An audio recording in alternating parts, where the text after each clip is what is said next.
There is a basement in Omaha where people dare each other to sit alone in the dark for just 10 minutes, but most don't make it past 5. They say something breathes on you down there, that if you stare long enough into the dark, something else stares back. This place is packed with over 3,000 haunted artifacts, and it lives inside a building with a blood-stained past. This is no railroad gimmick. This is the Museum of Shadows. And once you cross that threshold, something might cross it with you. Because the haunted objects inside, well, they don't just sit there. They watch, they wait, and sometimes they might follow.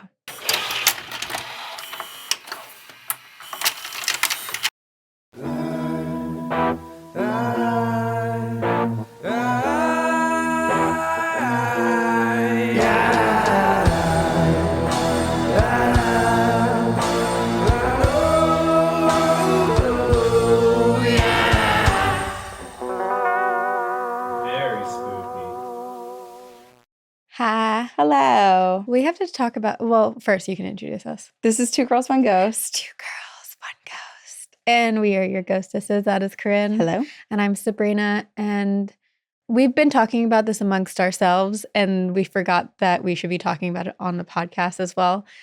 Annabelle. Oh, yeah. I literally wrote it in here To talk about it? just in case we forgot to talk about it at the top. We have to talk about it now. What the heck? Apparently, okay. Well, we'll give context if anyone doesn't know. So Annabelle the Doll, notorious Annabelle from The Conjuring, she was kept in a glass case and was in the Warrens Museum for a very long time. Then I think it's like the New England Society of The Occult or something like that? Paranormal and the Occult or something like that. They decided to take Annabelle on the road. This is also after the Warrens have warned. Prior to their passing, they had stated that Annabelle should never be moved. Right. It wasn't even a warning. It was instructions. Do not move Annabelle. Yeah. And we've also covered the story of Annabelle, oh gosh, how many years ago? And I don't remember the episode, but Jamie will put the episode on the YouTube screen, so you know. But yeah, they were like, don't ever move Annabelle. Mm-mm. And of course, folks decided, let's take her on tour. Right. And they're taking her to some cool places like haunted penitentiaries and just all Gettysburg. Yeah. And I do know that they're taking a lot of precautions too with like blessings and certain rituals and stuff.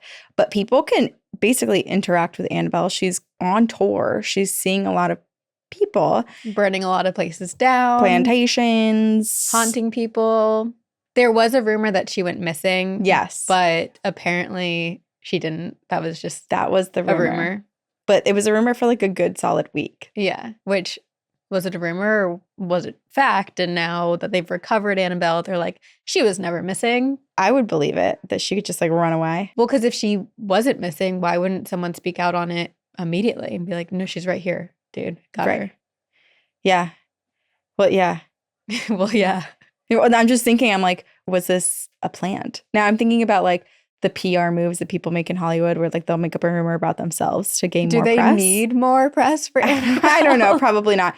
But the tour, I just looked it up. So it's the New England Society of Psychic Research, NESPR, and they have dubbed the tour Devil's on the Run. Which, okay, maybe then it was a PR move that she was on the run. Yeah. Oh, this says, I wonder if this is true, that they're like priest escorts. I mean, to be Annabelle, that's sick. Oh my God, she requires a lot. If we ever go on tour again, we should have a priest escort. A priest and a psychic and a witch. Oh, I like that. Walk into a bar. Do we need the priest? Half the stories we read, the priests are too scared to actually bless the houses that need to be exorcised. True. I feel like some of the biggest possessions, it's like, and then they're on their 17th priest. Yeah. Yeah, I don't have a good priest in my life to invite Who's along. The bravest priest? That's who we need to bring on tour with us. If you're a priest and you listen to our podcast, show yourself. Show yourself. That's awesome. Or we'll spray you with this Florida water. We could do our own blessings. The body of Christ. Just threatening the priests who listen. Yeah. It's a light threat. Not enough to send us to hell, right? I'm totally fine with wherever I'm going. Whether it's hell. We don't know what anything is like. Whether it's purgatory. Okay, this is a really weird transition. Oh. and I feel really awkward coming from where we just Okay, did yeah. to tell you this. My Grammy passed away yesterday. Corinne, I'm sorry. That's okay. She had dementia and she was struggling for a very, very long time. Oh.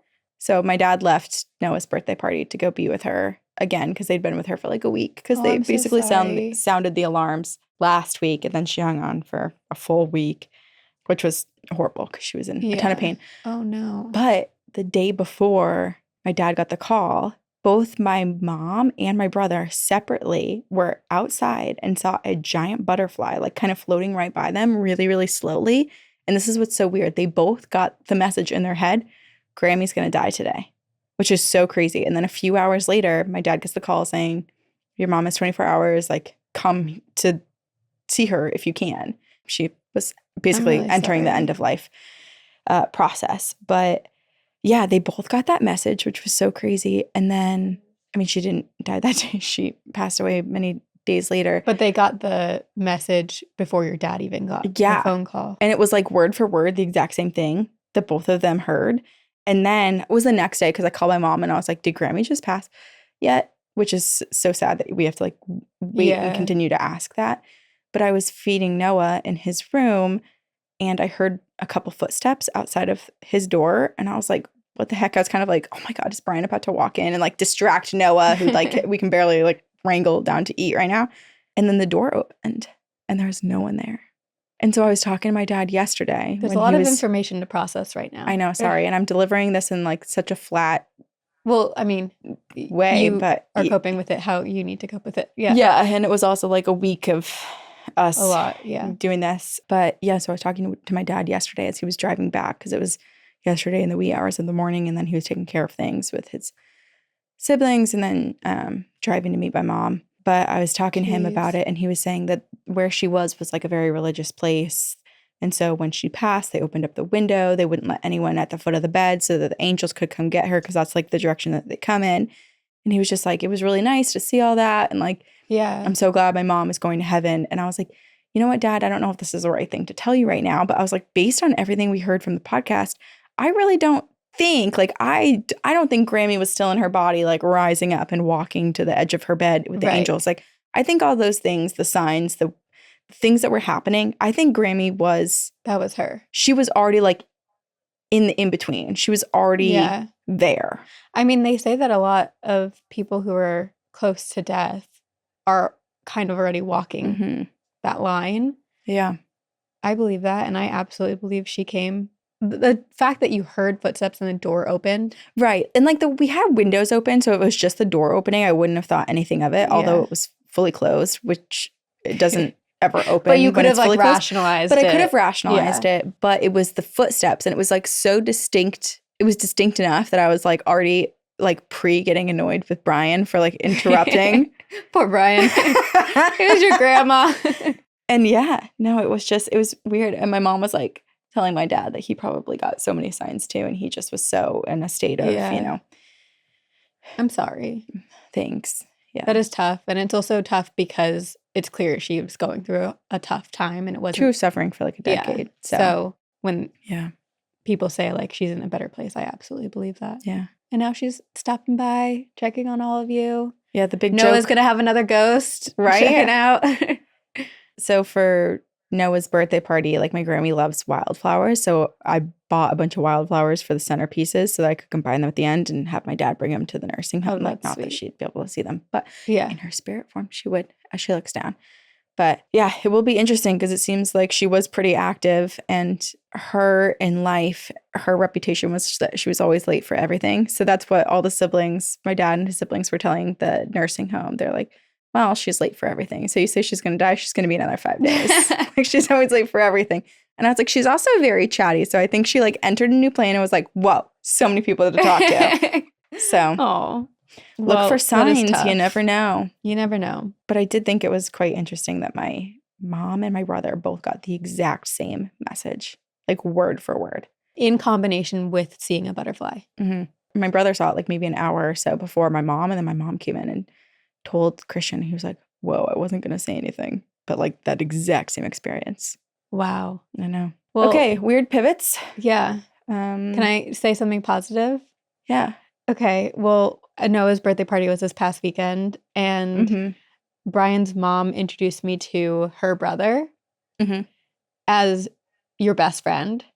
Because you are my best friend. And it was like the cutest thing in the world. Instead, because you're used to like at functions, like, oh, this is her co-host. Yeah. Well, she said like, this is Corinne's best friend, Sabrina. Oh, and her business partner. But I was just like, that is so sweet. And I just felt so much love. I was really excited. Aww, my cousin's so obsessed with you too. Addie? Addie. I took Addie in here and we took pictures in the, Did you? in the chairs. Yeah.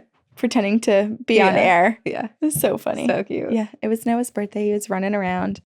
Yeah. Not behaving like a 1-year-old, trying to be a 2-year-old. Always looking ahead. Grammy's always late. Noah's always early.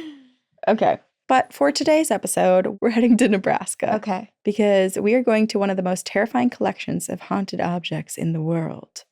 This is the Museum of Shadows. And I think this is also a call to action that if you want to send us haunted objects so we can be the museum of, I don't know, ghouls. You can actually send us haunted objects now because we do have something planned.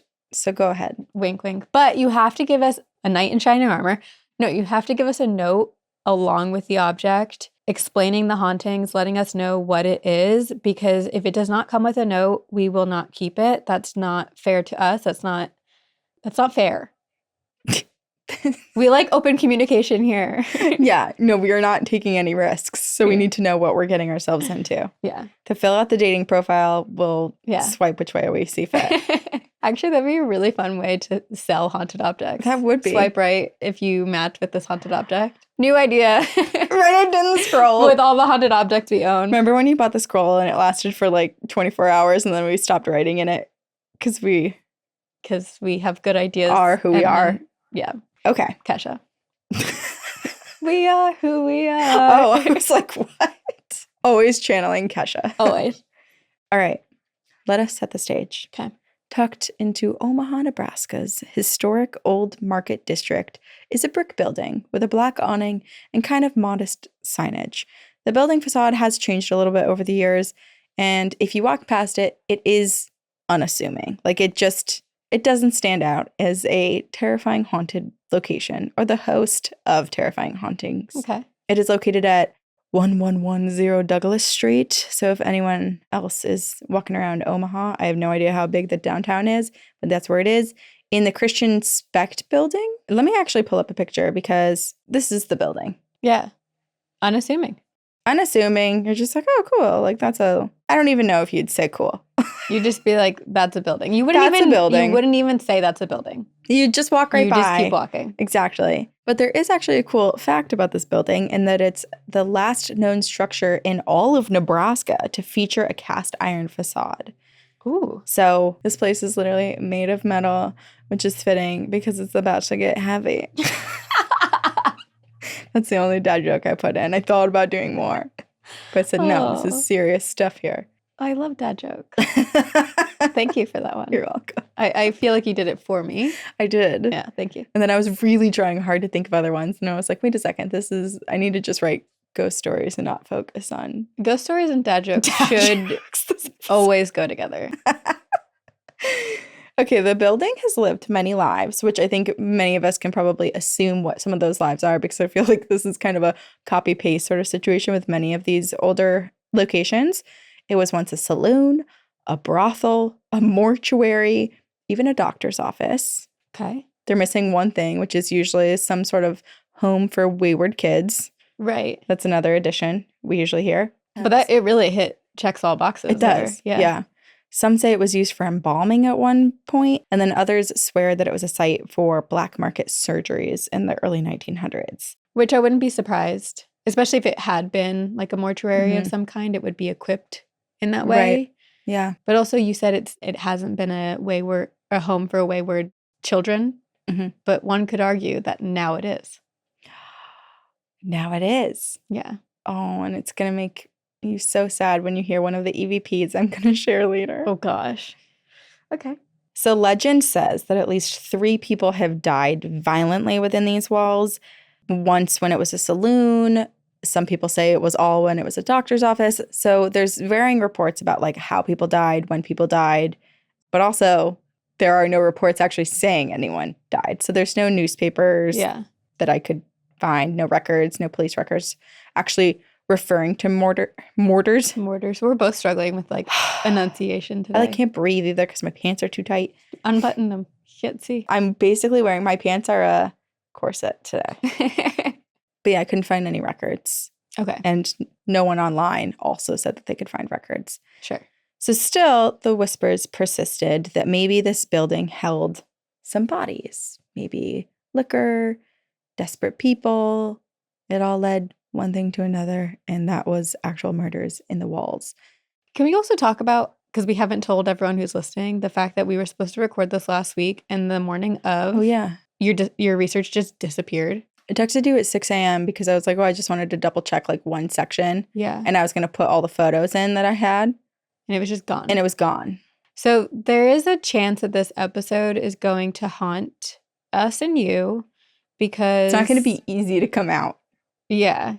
Because clearly, maybe, potentially, it didn't want to be shared. It's just so weird. Like, you literally sat with me and was like, go through all of your other email inboxes. And like Google Drives. Yeah.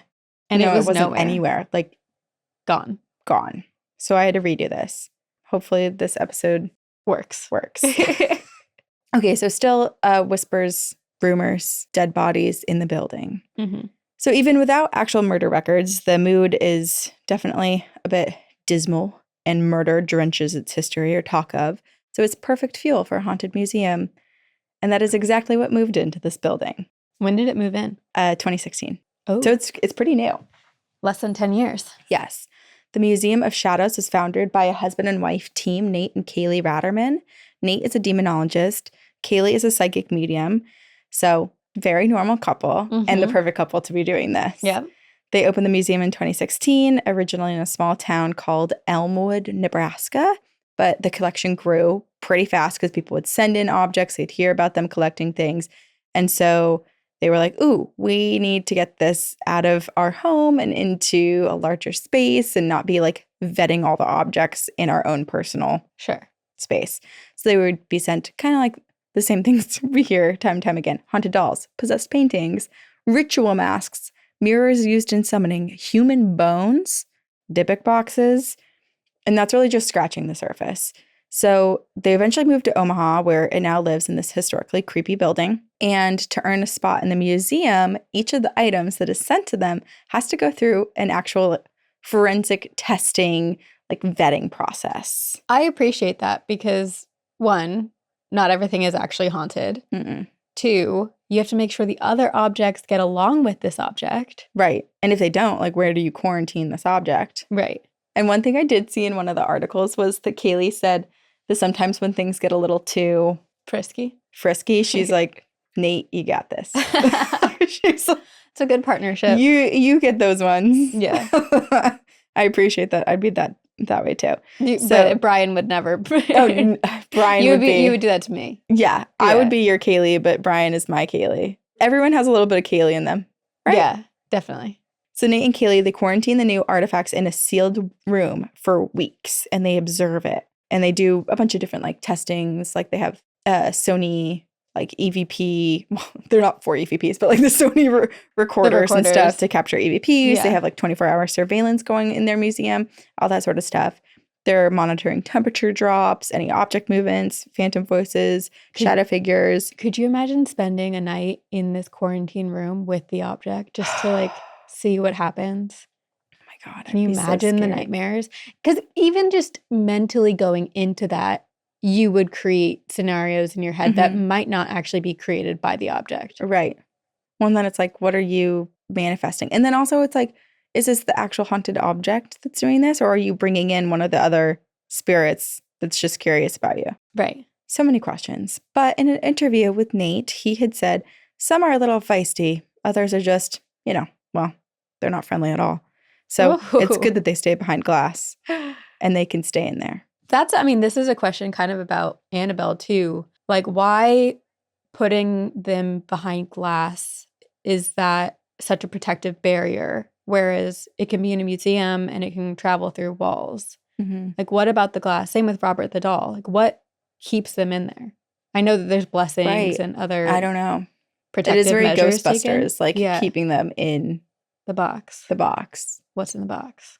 Also, I needed to say this because it's something I'm experiencing right now. I'm having really difficult like auditory experiences right now. And I get it occasionally. It's almost that feeling where your ears need to be popped. Mhm. But I've done nothing. Like I haven't changed altitudes. There's nothing that's happened for it to occur. And I'm experiencing it like it started when we started recording. Okay, that's weird because my ear canals hurt. They don't feel like they need to pop, but I also am I'm experiencing a lot of like pain right here, like where my jaw connects. Weird. And I thought it was just me being frazzled. Well, someone recently, I think on a Campfire Stories, was talking about the cone feeling. Yes. And I was like, oh, is that what this is? It was when they were talking about sleep paralysis, right? I don't remember. Or just basically like before they had a paranormal experience, they started having the cone, which is what I've experienced often. But I feel like I'm echoing inside of my head. So talking is weird because I can like hear myself back. But it might be a paranormal thing. So I figured I may as well draw attention to it. And now the fact that you are also experiencing ear canal. Yeah, not quite the same. Not as intense as you. But maybe you're going to start hearing shit because I'm having a mental breakdown. No, we're about to talk. Oh, I almost said we're about to talk too, but she's not here. We're about to talk about a doll that really gives Annabelle a run for her money. Her name is Ayda, and she was voted the most haunted doll in the world. And she's extremely active. ADA. AYDA. Okay. Why? What's ADA? Well, I wore a sweatshirt here from the brand Adenola. And I know, I always think of ADA compliance whenever. And it says ADA. Yeah. I was like, that would have been weird. Oh, that would have been weird. No, AYDA. Ayda is one of the most famous and one of the most feared dolls in the museum, though I don't think she really needs to be feared. Okay. She's small. She's pale. She's a Victorian. And she's creepy as fuck. Small but mighty. Nate said that this doll was originally discovered in a barn up in a loft by a family on their farm. When they first saw the doll, they didn't know where it came from, didn't really think much of it, so they threw the doll out. All was fine. 2 years later, they're in their barn, just like a normal day, up in the loft, that exact same doll they threw out 2 years before.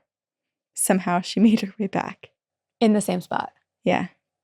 So that very day, the family took the doll, wrapped her in a ton of trash bags, called Nate and said, we have a haunted object that we need to give you. You have to come get it right now. So he's driving there to go get it.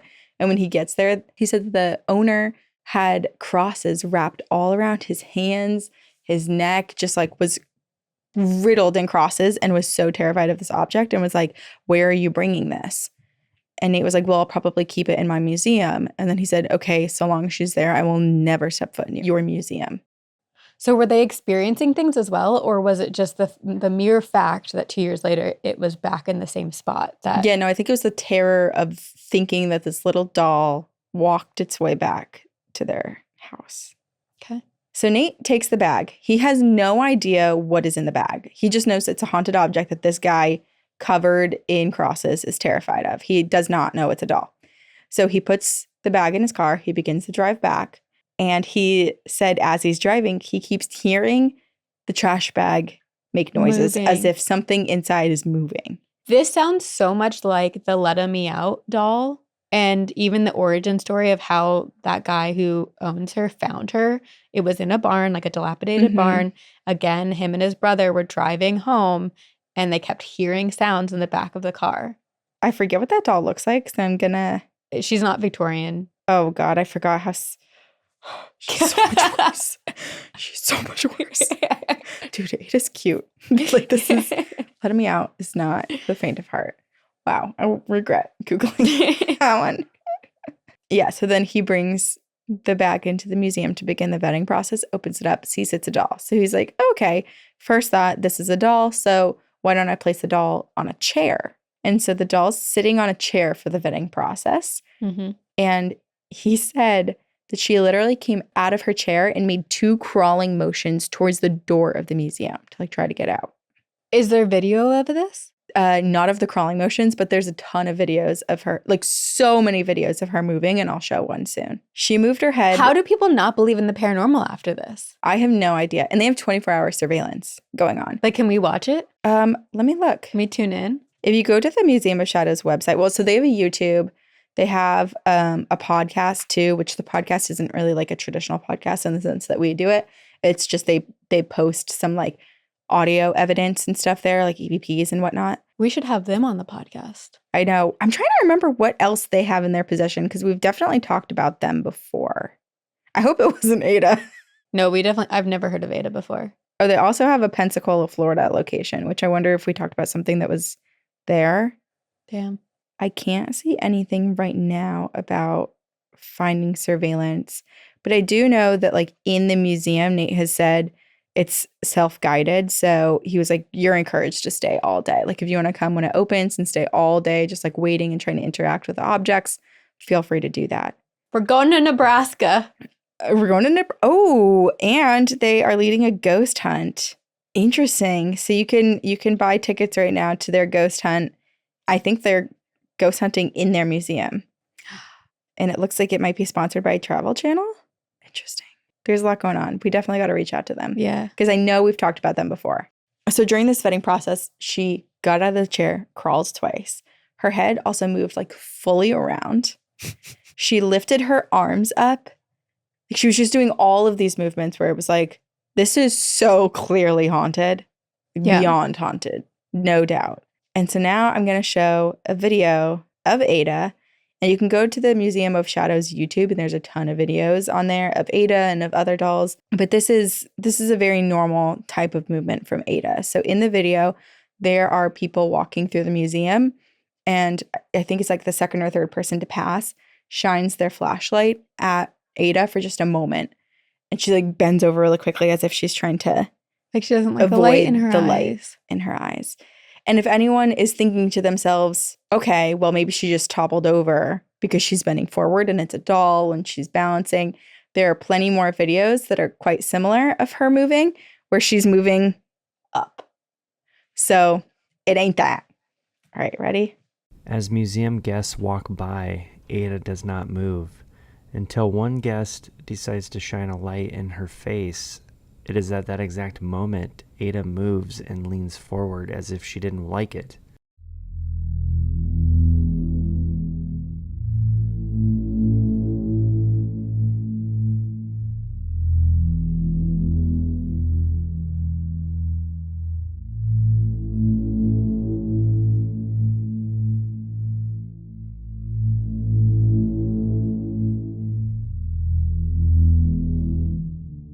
She moves so quick, right? And the timing of it. And there are a bunch where she's like kind of like sitting and then someone will walk by and she'll be much more upright. And Poor she is. Ayda. I know. Yeah, she's quite active. All she wanted to do was like hide in a barn, be by herself, and now she's on display. So Nate figured out who's attached to this doll, and it's not going to make you feel better for who's attached. Yeah. It's a little girl. She's wearing a period dress, and he saw actually a full body apparition of her in the museum. And this is something that a lot of people actually see. They'll see Ayda in spirit form wandering around. And so this is actually not a demon parading as a little girl, which normally I'm like, demon, demon, demon. This is a little girl. And during an EVP session, Nate asked how she died, and she said, beaten uncle. And this is an answer that she has repeatedly given anytime any other paranormal researchers or anyone coming into the museum to do some sort of investigation gives when she asks that question. It's so sad because I do feel like a lot of spirits that are attached to dolls or toys are those of children who have died really traumatic deaths. Yeah. Because they're confused and they like attach to something that resembles their life. Right. Oh, poor girl. I know. Yeah. So her answer is the same. Her name is the same. Whenever anyone asks what her name is, she says Ayda, spells it out, Ayda. But this might make you feel a little bit better. Ayda has grown to like the museum. Okay, good. Her spirit is often seen, like I said, walking around the museum. People say that they feel very connected to her. People will like dream about her or think about her and be like, oh, I need to go visit Ayda today. Like she's got friends almost in the living. A lot of people bring her gifts, and Nate and Kaylee do encourage this. Like if you want to bring an offering, bring a gift for her, you're welcome to do that. Some candy. Yes, dámelo un chocolatito. And if you're nice to her, she will more likely than not interact with you. Like this is where you bring your skeptic friend. Because if you're nice to her and you ask her to do something, chances are she does. There's a lot of Ayda moving on command. Okay. Wow. I really want to go visit her. She's like, look at me, look at me, look at me. She's a child. She is. Yeah. And I'm going to show a picture of Ayda. The doll, interestingly enough, does not have eyes. And yet when people take photos of her, it often appears like there are eyes looking back. So she's got kind of like a black socket in place of eyes. Oh, she does look like she has eyes. Yeah, it's very scary. Does she have eyelashes Black though? voids. Like, is it eyelids with eyelashes? I don't know. Maybe we'll have to go visit her and see. I want to visit her. Right? She does seem nice. How long's the flight to Omaha, Nebraska? I don't know. 5.5 hours. It's a long flight. But only $275 round trip. All right, Ayda, we might come visit you. One guest swore she heard Ayda say her name. Another claimed that their phone battery died the instant that they took a photo of her. Ayda is said to be extremely powerful and the most powerful object in this whole collection. She can very easily manipulate lighting of like the whole building. Like, things will flicker, they'll Matilda. dim. Yeah, it's so Matilda of her. And one time she actually tripped the alarm system during her own attempted escape. She was trying to crawl out of her case. The alarm system went on and police were dispatched and came. They came for a break-in but didn't realize that there was a doll trying to break out. Here's the thing. What if she was trying to break out and another doll tripped the alarm or another object because they were like, we don't want you to leave. So she's being held captive. Or there's teacher's pet. Yeah. Someone tell Haley Another and little Nate. kid. So Ayda has a friend, and her name is Claire. And Claire's way scarier. Ada's way more haunted and powerful. Thank God. This little girl's way more powerful. But Claire is a lot scarier. She is a doll with long brown curls and the kind of smile that says, you might die later. And let's hear from Claire herself. Oh, okay. Okay, it's quick. Is there somebody here in the room with us? Claire, can you move for me, please? Is there somebody here in the room with us? So Claire's possessed by a demon. Or Claire's me. Because that's the noise I like to make. Oh my gosh. Yeah. She's definitely, there's a lot of, when you look at their YouTube, almost all of the clips of Claire is like, Claire's really angry. Claire's pissed off. Like it's her being really upset, which is definitely why it does seem more like it's a demonic entity. Before she was encased, visitors were actually allowed to interact with her. So in the museum, there's some objects like Ayda that are in a case, because I think Ayda would just walk out and go back to the farm if she weren't. Right. But a lot of them, there's like almost like a few shelves that just have dolls propped up on them. So I don't know the museum rules. I'm sure you get told when you go in, but they're accessible. Like you could touch them. I bet people probably do. But Claire is now in a case as well. I believe she is. Yeah.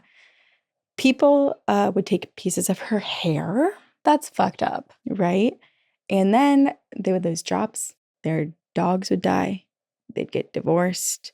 Just that's misfortune. like all those places where they say like, don't take any rocks from the land. Right. And people send them back apologizing. Yeah. Don't steal Claire's hair because for all we know, she can't grow it back. Although maybe she can. I'm not sure. But there's no Nutrafol for dolls. There's no. Not yet. There's no. there's no. There's no. But it wasn't until these people mailed the hair back with apologies that things started going, or like kind of correcting themselves a little bit in their lives. According to the Museum of Shadows Instagram, people who interact with her often experience extreme sadness, pressure on their chest, scratches, screaming, seeing her physically shake, and disembodied voices. And I might be wrong in saying this. I do think she might be in this one specific room that I can't remember the name of the room, but it's one room that is for all demonic or thought to be like demonically possessed items. So all the demons are quarantined together. So I guess my question is, how do you know that that growl that we just heard was from Claire and not from the various other objects that are said to be more That's a good question. evil, demonically? I have no idea because I don't know if it's an experience, because that was Nate who was asking the question. Yeah. I don't know if that was him asking her like amongst everybody in that room, or if he had removed her and brought her to A like, secluded area. specific- Yeah. space for Ugh. research.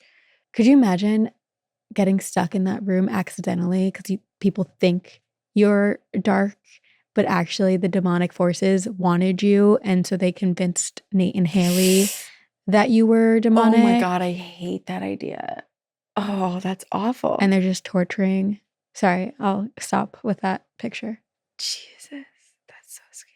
I don't think that's what's happening, but Okay, if I were dark, I might do something Yeah. like that. Well, on their 24-hour surveillance, they've captured a lot of things like orbs and shadows and movement, but they've also captured EVPs like help me.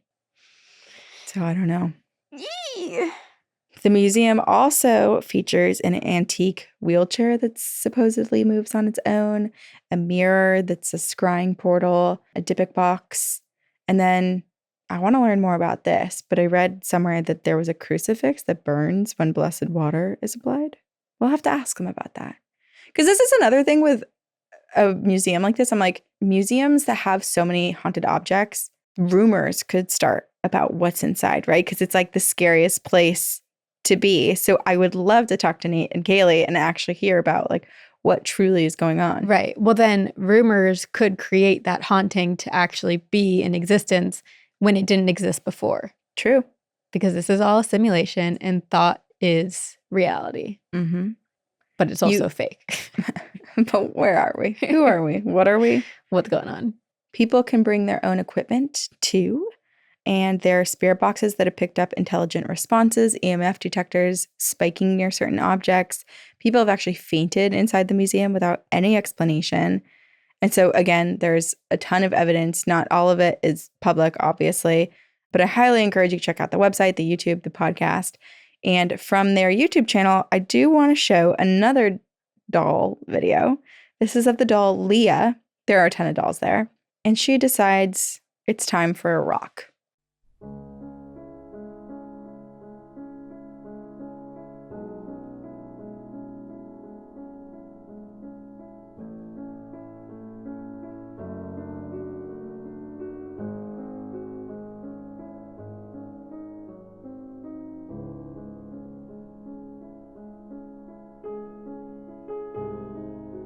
I'm nervous.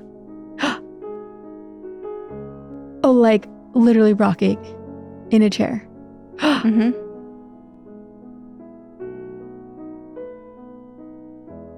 She's cute. Bows in her hair. Yeah, That she's sitting on music a makes rocking it chair. so peaceful too. I know. Just you said rock, and I'm like, is a rock going to be thrown?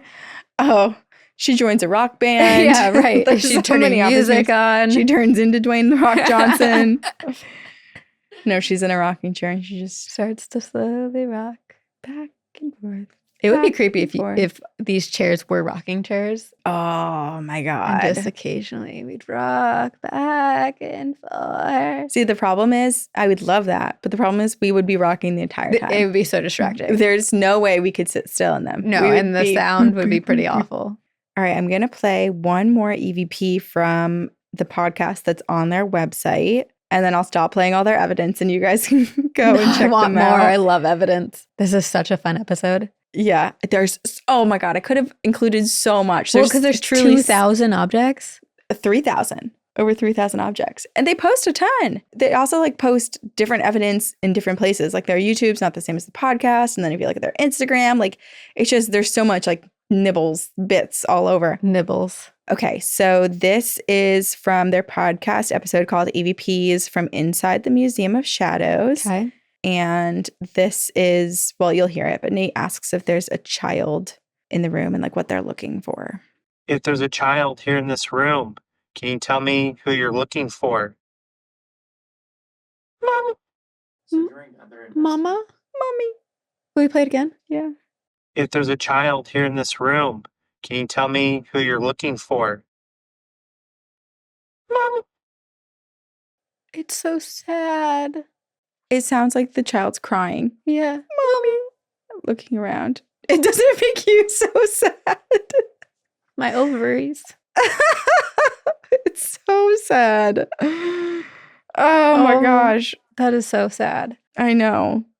So there are plenty of children here and like nice spirits, innocent spirits. And yet, because there are 3,000 objects, there's a whole room dedicated to demonic energy and demonically possessed objects. There is a challenge that the museum puts on. It's called the 10-minute sit challenge. And this is how we heard of the Museum of Shadows, right? Because our listener had emailed us.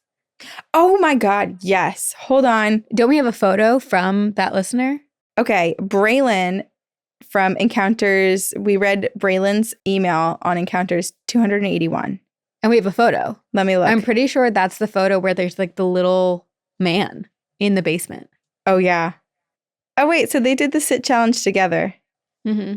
Her and... cousin, something like that. I don't know, but she wasn't alone. Yeah. So for most people, they do go alone. Though I guess you could bring a friend. You go down into the museum's basement. No flashlight. Just you in the dark for 10 minutes. And they're watching on security. Like, I'm pretty sure Braylon's family was watching upstairs on security footage.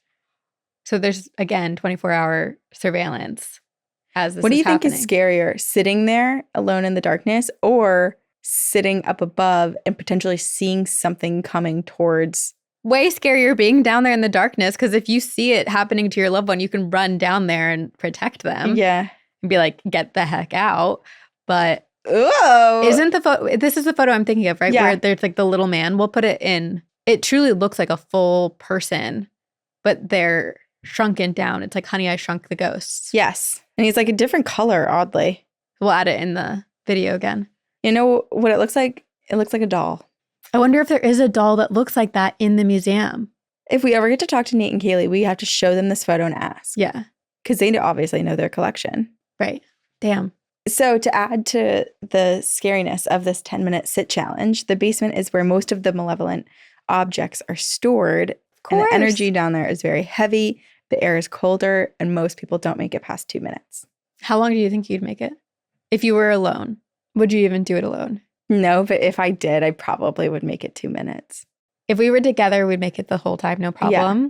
We'd probably end up, once the 10 minutes stops, we probably would be like, all right, let's grab our equipment and wander around and start to alone, 2 minutes max, because that's probably how long I'll actually be able to like distract myself in my head, like singing songs and doing things before I just get way too freaked out. Yeah, I feel like my anxiety would be so high in the beginning, and I would probably be able to spend the first 2 minutes calming myself down. But I imagine that something happens after those 2 minutes, and then I'd be out of there. And then done. Yeah. Running. Which is a good question. Oh, let me look at Braylon's photo. Maybe it shows. It doesn't. I was going to say, how far away are the stairs to escape? Like how deep in the basement do you sit? We and have like, to how are you go going to find see? out. Oh my gosh. So people have reported feeling hands on their shoulders, hearing whispers in their ears, seeing flashes of light, movement in the dark, feeling intense nausea, shortness of breath, or if you're like our listener, Braylon, there's a little man standing behind you or a doll. Imagine playing the picture game down there. No, that's so It would scary. be the perfect place to do it, though. It would You be. would capture a lot. Why do I want to do that? I just, in my mind, I was like, fuck, I can never go there now because we're just going to try to make me play the I picture think game. I'm going to make this a new thing, a yearly thing starting this year. Every year for my birthday episode, I get to make a request of what we do. I fulfilled one of your requests. I played a Ouija board. I didn't ask you to do it. You did for years. And then I said, I'm setting a hard boundary. But I didn't make you do it. You did that Okay. on your own. Well, you can't make me do anything. Fine. But for my birthday this year, I want an Encounters episode where we drink wine. Okay. Okay.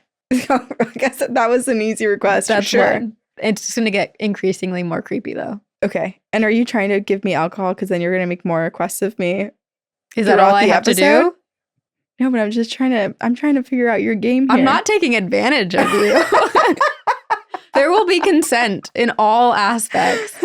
It will be requests that you can say yay or nay to. Okay. but that doesn't mean I won't do it. Gotcha. It's just better with you there because you're my best friend if you don't remember that. And you do things for your best friends. You sacrifice Right. sometimes. No, and then when I see you having fun, I want to do it too, which is exactly how I ended up playing a Ouija board. I'm not influenced other than like when I see you do something that I also want to do. Right. Because you do also want to do it deep down. I guess the answer is yes. To everything? No. Where's the lawyer? We need something drawn up. One woman said that she saw a little girl crouched in the corner. Her eyes were black as coal. Another person said she felt someone breathing down their neck. It's kind of like when you walked into the studio this morning and I was You were crouched in the crouched corner by the heater. underneath the desk next to the heater, like a little gremlin. One of the guys said that he was a total skeptic when he went into the 10-minute sit challenge and he walked out a believer. He said something scratched him down there. So if you do have skeptic friends, just like I said before, bringing them, potentially Ayda might perform for them. This is definitely a challenge I love it. worth requesting of them. For Sabrina's birthday, they have to do it. Exactly. If Corinne won't, you all must. But the guy who went down and said that he became a believer, he wasn't just scratched. He had 3 claw marks and they were bleeding. So he was like deeply, deeply scratched. So I don't know what he said or if he did anything down there as a skeptic, maybe had a certain attitude, but I don't want to like place blame on him for anything because he very well could have just been like totally Sitting open there, yeah. and just sitting there minding his own business. However, if you do have skeptic friends going down there and trying to do the 10-minute sit challenge, just try your best to make them be chill. Yeah. Keep Good everyone advice. safe. Okay, so let's go back to the building really quick. As I mentioned earlier, the Christian Spec building is a landmark. Well, I don't think I said it was landmark, but it has It's an old metal building. it has metal and it's old. And And it's the last one. one. Jinx. So, landmark. Locals claim the building itself has always felt off. So the whole building is said to have cold spots, electrical issues, feelings of dread. Paranormal teams have investigated the entire structure even before the museum moved in.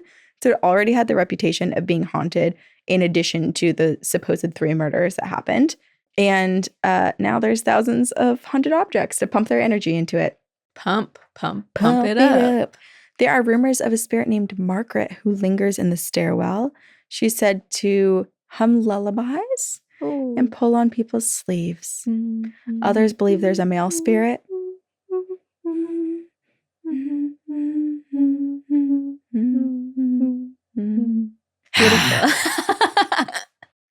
Others believe there's a male spirit who is possibly tied to the building's brothel area, who roams the upstairs floor. He's very angry. He's very territorial. Yeah, it's a very haunted place. So now you know the stories. Now you've met Ayda. You've heard the whispers in the dark. You felt the weight of the thousands of spirits boxed up behind the glass, desperate to crawl out of the Museum of Shadows. But the question is, do you have the guts to walk into this place yourself? Yes, Would you spend 10 minutes alone doing the 10-minute sit challenge? I'd try. Are you ready to feel the chill down your spine? Give me that chill. Ice, baby. And are you brave enough to do it alone? We'll see. The Museum of Shadows is waiting for you. And if you decide to go, maybe leave a little offering just in case. I love this one. And we got through it. Nothing happened. Just the weird ear thing. And I still Yeah. have the weird ear thing. Please let us know if there's any like EVPs that come up because people hear stuff a lot in our episodes that we never hear. Well, I'm curious, when recording? is there anything that in your first iteration of research that you didn't include in this one? Like, are there any objects that you had done research on? No, I actually added maybe a little bit more about Ayda my second time around. Maybe Ayda was like, you didn't do me justice. Yeah, Tell I'm my not just story something to correctly. glaze over. Yeah. Don't shine a flashlight on me, but shine a light on my story. Oh, interesting. Yeah, I guess the first time I didn't have the video of her. Oh, Maybe she just don't wants know. to be seen. and heard. Mm-hmm. Interesting. Okay, yeah. So if you've heard anything weird EVP like in this episode, please let us know. Jamie, while you're editing, I don't know, light some incense. Good luck. Okay, so I wasn't sure what route to go. I was like Nebraska or haunted objects. Mm-hmm. So I'm going to go haunted objects because I Great. feel like we talked a lot about haunted objects. So this is from our listener, Lynn, and it is called My uncle brought a haunted puppet into the family home. Which Hello. looks like the Let Me Out doll. But the Let Me Out doll, She's a doll, but she has puppet-like she looks energy. kind of like one of those marionette dolls. We talked about Let Me Out in episode 300. I remember that. I also think Let Me Out was misunderstood. I think a lot of haunted dolls are misunderstood. Well, she's a wooden doll with human hair, and that combination Is a little creepy. Okay.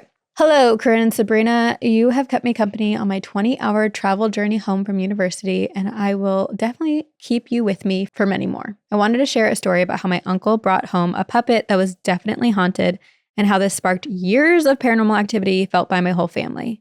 Okay, wait, little tangent. So I have finished I'm completely caught up. Mhm. I've finished the season 3 finale. I'm on episode 9 of season 3. And for some reason, at this like one moment, I look up when the intro was going, and I see co-executive producer Kristen Layden, who is one of my great friends who I worked with on Blind Spot, who's just like an amazing human. So I texted her. I was like, "Excuse me, what the heck?" She's in the room for season 4 right now, and I was like, "This is so sick!" I got so excited. I love that. I love Yeah. that you saw something that you already loved so much before even knowing that Right, that my friend your is friend writing like on it. is yeah So creating it. So if you have any beef with the show, let It's me know, now personal. and I will tell Kristen. I thought you were I'd be going to like, fight hey. for her on her behalf. Well, she didn't create the show, but I could be like, hey, just want you to know this is the feedback. Keep doing what you're doing because it's great. No, she's great. That's the feedback. She worked on season 3 and then now is working on season 4. So she wasn't on season 1 and 2. Yeah. But anyway, the reason I thought of that is because there's a doll in the show. There's a weird storyline with a... I need to watch this. Yes. Love it. Okay. Lynn says, I have a huge multi-generational Chinese family, so hopefully all of the names and relationships don't get too confusing. But this happened around 2001, a few years before I was born. Oh, you baby. My uncle David, who is my mom's older brother, had just finished medical school and was going on a solo backpacking trip in Cambodia before properly entering the workforce.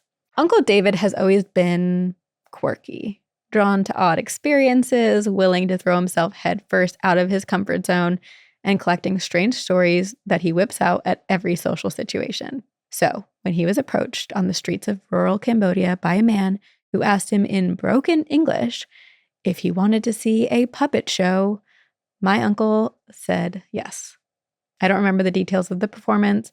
I don't even know if it's something he includes in his story because, again, this was before I was born. So everything I know has been passed through word of mouth. His story also isn't one that my family loves to talk about because it is creepy. All I know is that the puppeteer took him to a small shack, and my uncle was the only audience member. Is this not the perfect beginning to a horror movie? This is the best opening. Yeah. This is very, like, this feels like Jordan Peele. Like, it starts with a man backpacking in Cambodia, and then all is great. Everything seems happy, and then brought to a puppet show. Mhm. Yes. When the show was finished, my uncle was about to leave when the puppeteer stopped him and asked, "Do you want to take a puppet home with you?" Being a fearless young man and seeing nothing creepy or wrong about the situation, again, my uncle said yes, which is when things start to get weird. When my uncle returned home, haunted puppet in tow, the standard haunted object stuff started happening. It would move in his bedroom when no one had touched it. He would get really bad nightmares. And then the experiences spread to the rest of the house as well. Uncle David lived on the second floor of the house along with my grandparents and Auntie Bree, who is my mom's younger sister. My parents lived in the basement with my 2 older brothers, Matt and Ryan, who at the time were probably 2 and 1. One night, Matt, my brother, went into my parents' bedroom saying he was scared and he wanted to sleep with them. Half asleep, they just let him crawl into bed, but not before Matt started whining for his pacifier that he had left in his bed. So my mom sent my dad to go get it and to check on Ryan. So he did. He trudged down the long corridor of our house to the nursery, checked that Ryan, was sound asleep still, and grabbed whatever Matt had left behind. But as he turned to leave, there was a soft voice of a child calling, "Auntie Gloria," a neighbor who watched my brother sometimes while our parents work. My dad froze. Ryan was asleep, and most importantly, he couldn't talk yet. Still, that voice was clear and distinct, childlike in quality, but definitely not the toddler speak where you have to strain to understand the kid. It was like something was trying to lure my dad in, not my brother. Apparently, my dad just bolted when he heard the voice and left Ryan sleeping in his crib.